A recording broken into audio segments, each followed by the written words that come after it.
हरे कृष्णा, राधे राधे। आज बहुत दिनों बाद एक वीडियो बना रही हूँ क्योंकि स्वास्थ्य ठीक नहीं था, तो सोचा आज एक छोटी सी वीडियो बनाती हूँ और आप लोगों के साथ अपने मन की बातों को साझा करती हूँ।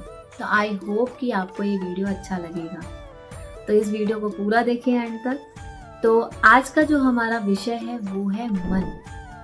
आप जानते हैं कि मन का भटकना और भ्रमित होना दोनों ही स्वाभाविक हैं, क्योंकि हमारे सामने हर वक्त कोई ना कोई चीज़ हम देखते हैं, कोई ना कोई चीज़ हम सुनते हैं, तो उन सब के बारे में विचारों का उत्पन्न होना स्वाभाविक है।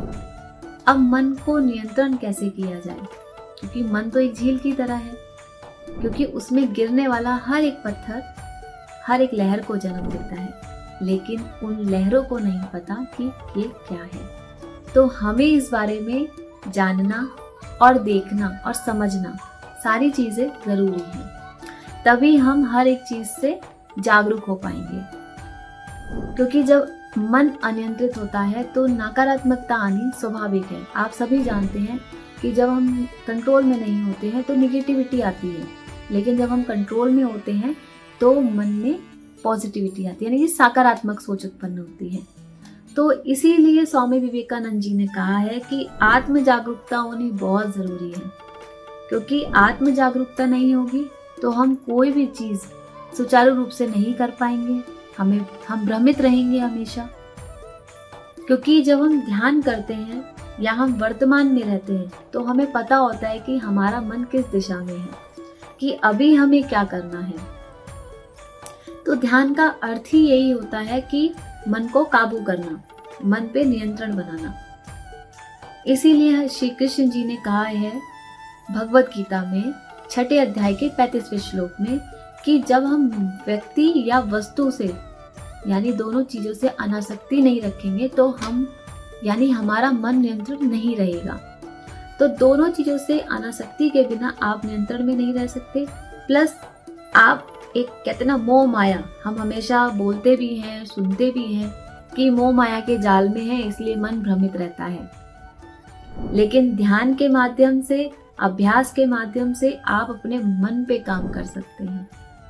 अब देखिए, कोई भी चीज़ शुरुआत में दिक्कत होती है, क्योंकि इतने लंबे समय से हम इन सब चीज़ों की आदत होती है, हम जो भी चीज़ देखते हैं उसके प्रति आकर्षित हो जाते हैं, तो हमें लगता है कि ये हमारे पास क्यों नहीं है, और हमारे पास होना भी चाहिए, क्योंकि हम तो हर चीज़ हमारे लिए तो हम तो सब कुछ कर सकते हैं। तो जब हमें ये पता होता है कि हम सब कुछ कर सकते हैं, सब कुछ पा सकते हैं, तो उस चीज़ के बारे में भी हमें पता होना चाहिए कि ये चीज़ हमारे लिए कितनी सही है और कितनी गलत है। तो जो मन होता है वो बंधन का भी कारण है और मुक्ति का भी कारण है। तो वो हमें ढूंढना है कि हमें किस तरफ जाना है। बंधन में बंधना है, तो जब बंधन में बंधते हैं वो चीज़ नहीं मिलती है तो दुख उत्पन्न होता है, स्वाभाविक है। तो मन दुखी हो जाता है। तो मन को आनंदमय रखने के लिए कृष्ण भक्ति जरूरी है, कृष्ण मंत्र जाप जरूरी है। अगर आप इसका अभ्यास करते हैं तो सबसे पहला अभ्यास यही है कि आप वर्तमान में रहें, अपने मन, शरीर, आत्मा को वर्तमान में लाके रखें। अगर हमारा मन भटकता है तो फिर से हमें उसे वर्तमान में लेके आना है कि अभी जो हम यहाँ पे जो कर रहे हैं वही जरूरी है, और उस विषय पर हमें ध्यान देना जरूरी है कि ये सही है या गलत है।